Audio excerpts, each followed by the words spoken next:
Bonjour, ici Francine pour les carnets de Francine. Alors ce matin, j'ai demandé à l'archange Isabelle, de quoi tu veux que je parle à tout ce monde-là qui m'écoute? Et j'ai trouvé la carte numéro 27, pouvoir des mots. Le pouvoir des mots est le plus grand outil bienfaisant et maléfique qui existe. Toujours assumer et vérifier la portée des propos partagés avec autrui devient divin.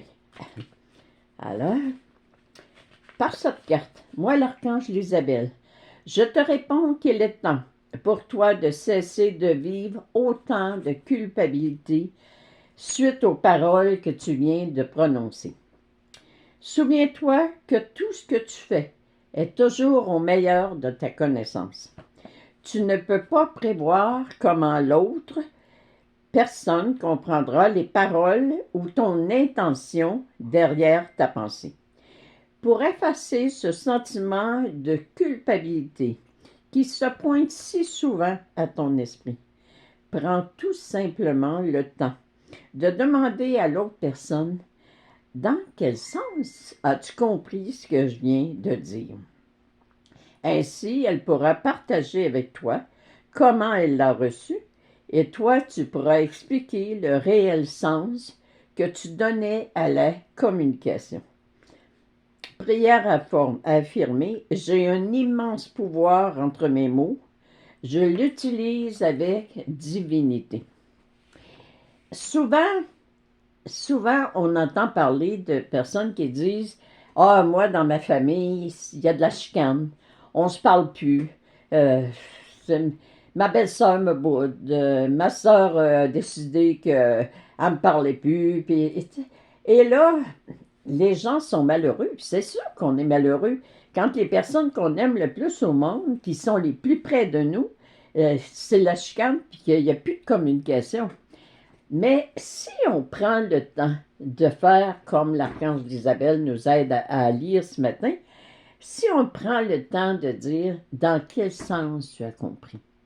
Moi, je vois des personnes qui, leur mari est malade ou leurs parents sont malades et ces personnes-là sont dévouées sans bon sens.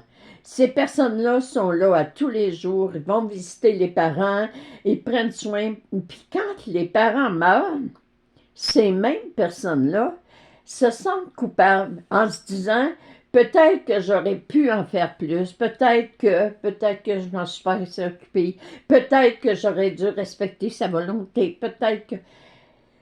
C'est sûr que je reste surprise que des personnes aussi dévouées se sentent coupables. Mais figurez-vous qu'après, cette personne-là vient me voir, puis elle me dit, mes frères, mes sœurs, là, ils n'arrêtent pas de me faire des reproches.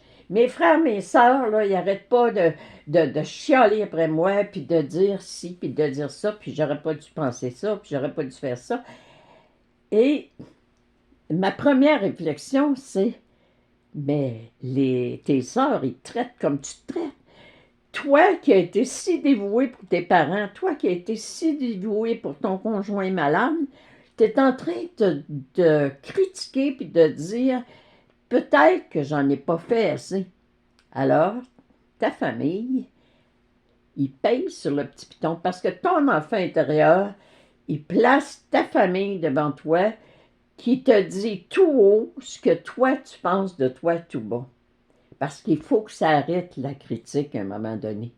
Il faut apprendre à dire oui, j'ai agi, comme il dit, j'ai agi au meilleur de ma connaissance.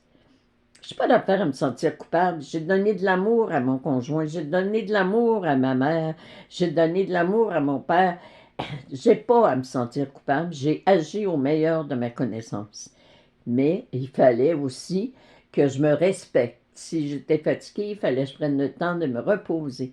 Tu sais, apprendre à reconnaître qu'est-ce qu'on fait de bien, qu'est-ce qu'on a fait de bien. Cesser la critique. Alors, le pouvoir des mots, vous allez arrêter le pouvoir des mots le jour où vous allez être capable de dire à l'autre dans quel sens tu as compris ce que je viens de te dire. Ou de dire dans l'autre, dans quel sens ce que tu me dis présentement, comment je dois comprendre dans quel sens tu me dis ces phrases-là. Moi, je me souviens, je vous l'ai déjà dit, moi, avec mon ex, vu que je me critiquais tout le temps, ben c'est sûr que j'aurais pas eu le courage de dire dans quel sens tu me dis ça, parce que dans ma tête, je me disais, il va me dire, ben tu sais, tu n'es jamais contente, tu chiales tout le temps, patati patata, parce que je me critiquais, donc il m'aurait critiqué. Alors comprenez donc une fois pour toutes. Vous avez un immense pouvoir avec vos mots, puis vous l'utilisez avec divinité. Des fois, je le dis, les guides en haut, là, ils servent de nous autres. Si vous avez une amie qui s'est couchée hier et dans sa prière, elle dit à ses guides, s'il te plaît, mets quelqu'un sur mon chemin pour que j'ai une réponse avec la situation que je vis aujourd'hui.